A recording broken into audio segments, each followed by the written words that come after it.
How to create a mega cloud account online. So hello guys, welcome back to my YouTube channel. In this quick tutorial I'll be showing you how to create a mega cloud account online. So first, just head over to any browser and simply search it for mega cloud and just click on this first link over here, which will take you to this link over here. And once you're inside here, you can simply click on this try mega for free, and it will basically take you to your sign up page.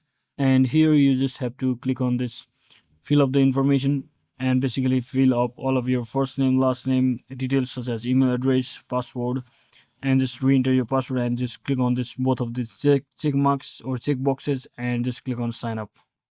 So once you do all of that, just click on sign up and just wait for a few seconds. And here you should be getting a verification link to your mail. Simply head over to your Google Mail and check out your verification link and simply verify from over here.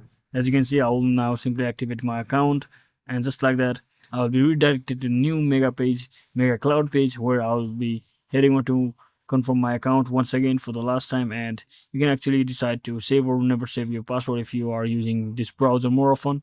And finally, you should see this page. So from over here, you can see there are a lot of paid plans as well for your different features. So I'll simply try in for free for now, and make sure to save this key, recover key, which will be very helpful if you ever forget your password, in a safe place so that you don't have to download any third-party application. So for now, I'll simply select no thanks, I can remember my password. So that is it for today, guys. Don't forget to like and subscribe to the channel. See you on the next one.